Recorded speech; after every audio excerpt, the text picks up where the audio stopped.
Itu panitia menuduh saya, kamu bilang IMF bodoh ya? Enggak, saya bilang mereka nggak seminta saya. Debatan. Kalau kita ingin menciptakan pertumbuhan ekonomi yang cepat, siapa yang sebaiknya mendorong pertumbuhan ekonomi? Pemerintah atau swasta? Waktu Pak SBY dulu mengambil alih kepemimpinan, dia cerita tentang buku yang disebut Commanding Height. Itu perdebatan antara private sector dan government sector. Dari pengalaman kita, salah satu aja nggak bisa.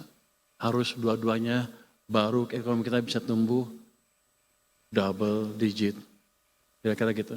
Next. Nah ini kalau ini, saya dongkrak anti sedikit. Saya kan pengen dekat ke presiden sedikit ya waktu itu ya. Ya coba pelajarin Sumitro ngajarin apa sih yang disebut Sumitronomics. Ternyata pilarnya 3 Sumitronomics itu. Ini dipakai di Orde Baru ya. Pemerataan, manfaat pembangunan, stabilitas nasional yang dinamis, dan pertumbuhan ekonomi yang tinggi. Yang dikerjakan oleh Pak Ferry sekarang, itu dan lain-lain, itu adalah pemerataan manfaat pembangunan dan sekaligus menciptakan stabilitas nasional yang dinamis. Jadi program MBG sepertinya program yang aneh, bagi-bagi duit. Tapi kalau kita lihat filosofi ini, sebetulnya itu tujuannya adalah untuk menciptakan pemerataan pembangunan dan sekaligus menjaga stabilitas sosial politik. Itu program yang baik, hanya perlu didukung oleh satu lagi yang atas, pertumbuhan ekonomi yang tinggi. Next. Kita akan cerita bagaimana kita bisa menciptakan pertumbuhan ekonomi yang tinggi. Waktu mulai perang dagang, perang di Rusia, semua orang takut, semua orang tambah lagi perang Israel, semua orang memperkirakan global akan hancur, ekonomi akan hancur, di dunia di luar sana gelap gulita, kita pun prospeknya akan suram. Indonesia cemas katanya. Waktu IMF mengeluarkan prediksi, wah Indonesia akan turun ekonominya, dunia akan turun. Saya bilang, waktu itu ya, kalau sekarang udah nggak boleh Menteri Keuangan deh. Boleh nggak ya? Boleh kali ya. Ini kan boleh ya, ini kan aktivis semua. Jadi boleh kritik-kritik sedikit. Jadi saya bilang, jangan percaya IMF. Mereka nggak pintar-pintar amat. Saya ditegur tuh, kenapa kamu gaya cowboy begitu? Tapi memang saya tahu mereka nggak pintar.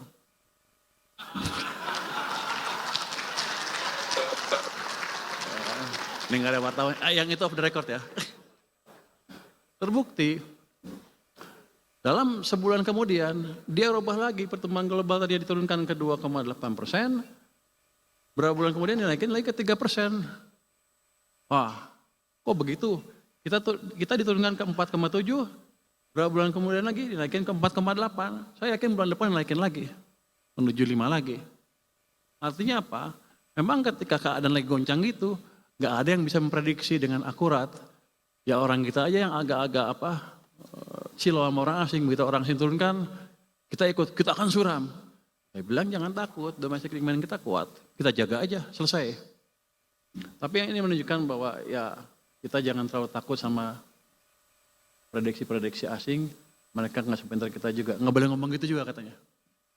Nggak boleh ngomong mereka nggak sepintar kita. Itu panitia menuduh saya, kamu bilang IMF bodoh ya? Enggak, saya bilang mereka nggak sepintar saya.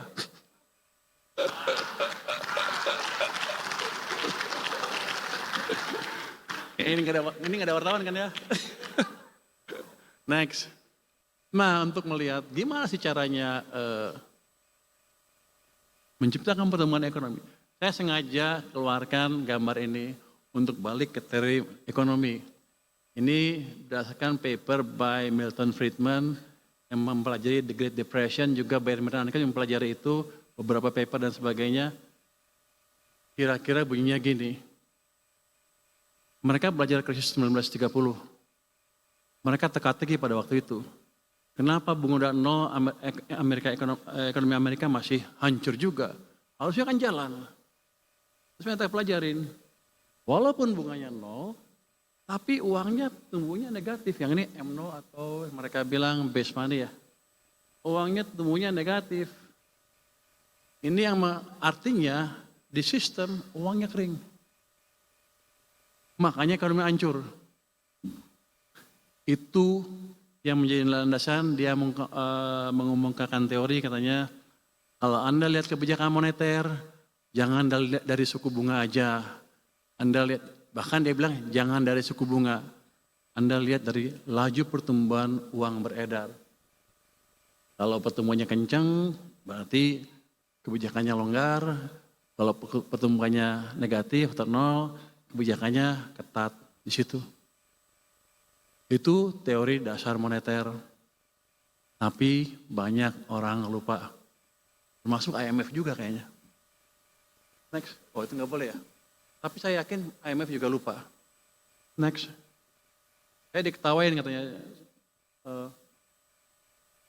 Ada yang di sosmed bilang, dia taruh rumus-rumus MP sama dengan apa gitu.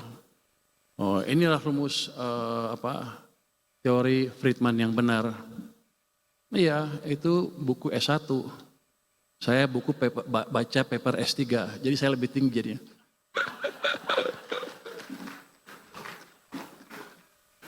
Ini menterinya banyak bercanda ya, biar aja lah. Gimana? Di perekonomian Indonesia. Ini nggak ada pinter ya. Sama. Uang amat berpengaruh kepada kinerja ekonomi kita. Saya tunjukin yang gampang-gampang aja ya.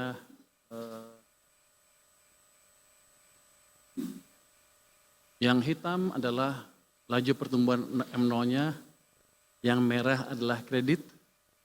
Anda lihat dari 96 sampai 2014, yang hitam levelnya antara sekian.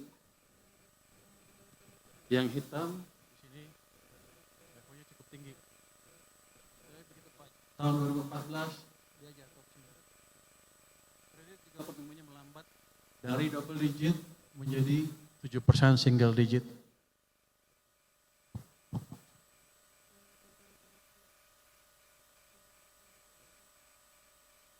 Bahkan sebelum kita COVID kan 2020 nih. 2018 uang kita M0-nya tumbuhnya rata-ratanya hampir nol. Ekonomi kita susah. Gitu.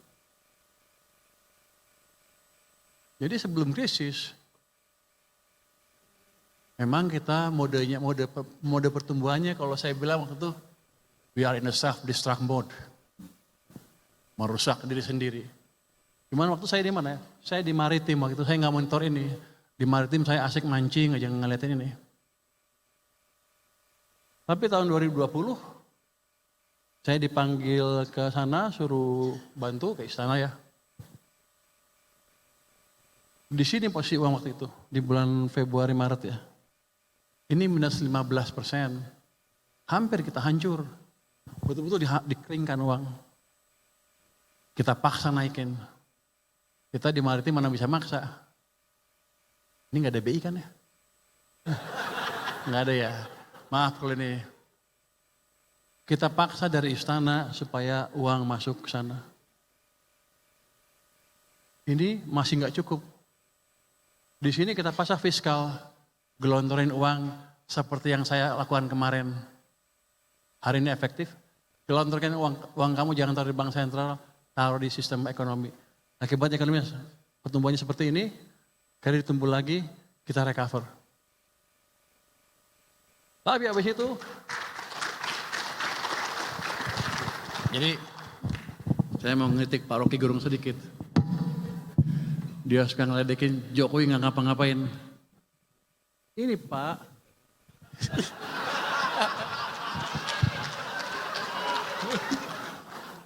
kalau di sana kan dia berkuasa, di sini saya berkuasa.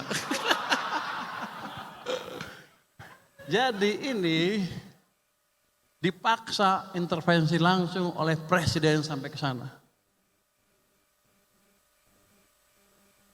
Jadi Presiden Jokowi itu berjasa buat kita, walaupun di sampingnya ada saya sih. Tapi setelah itu, nggak lama setelah itu, diturunkan lagi seperti ini. Seret. Ini yang Anda rasakan berapa tahun 2003-2004, pertengahan sampai akhir itu, ekonomi susah lagi. Keluarlah Indonesia suram dan lain-lain. Bukan dari politik, tapi dari ekonomi yang dibunuh penyebab utamanya. Jadi Pak Rocky mungkin sedikit belajar ekonomi lagi Pak. Gue seneng bisa ngedek dia di sini. Soalnya Pak Rocky setiap itu saya lihat tuh pidato Anda di itu menarik sekali, jadi saya ikutin ahli filsafat. Mumpung bisa kritik, saya kritik di sini. Kemarin sampai April sudah membaik, makanya saya bilang ekonomi bagus, nggak usah takut. Tapi habis itu dibunuh ke sini sampai ke sini. Jadi sedang dibunuh lagi ekonominya. Ketika ekonomi memburuk, banyak pemecatan pegawai kan pasti. Rakyat hidupnya makin susah dan kita nggak peduli waktu itu ya. Nggak terlalu peduli, turunlah ke jalan masyarakat kita. Itu expected untuk saya. Ini nggak ada wartawan kan ya? Bebas ngomong nih. Hah? Mas agak aman nih? Aman ya? Media off the record ya. Saya lupa ada Kuto Komis 11. Izin Pak Ketua. Jadi kita sedang dibunuh. Kalau ekonomi seperti saya ngelihatnya dia tuh ini jebakan ekonomi. Tinggal tunggu jatuhnya. Kalau nggak cepat-cepat diperbaiki. Waktu itu awal tahun tidak ada yang memberitahu. Saya mau kasih tahu takut. Saya di LPS nggak boleh ngomong begini-begini. Kalau saya sekarang di keuangan boleh lah. Karena kalau LPS tunggu di belakang nggak bisa masuk ke depan. Bulan Februari tahun ini, waktu itu Pak Jokowi masih sehat. Saya ke tempatnya Pak Jokowi. Pak Jokowi, ini ekonomi mau hancur bentar lagi. Itu posisinya di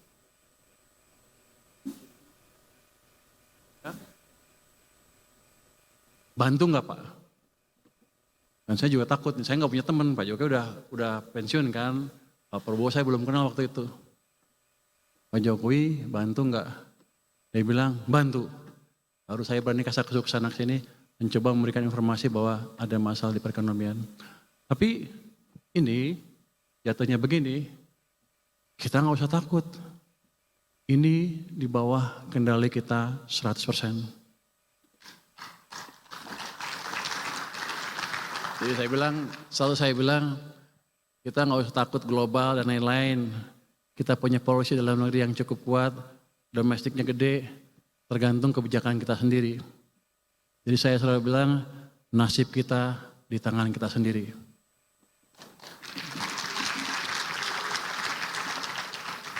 Ini kayak kampanye partai ya.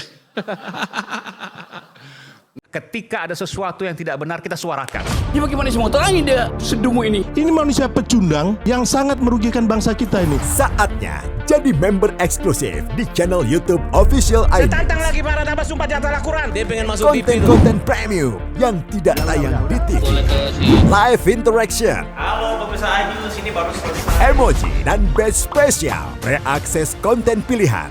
Klik YouTube Official iNews. Join member hanya Rp10.000 per bulan.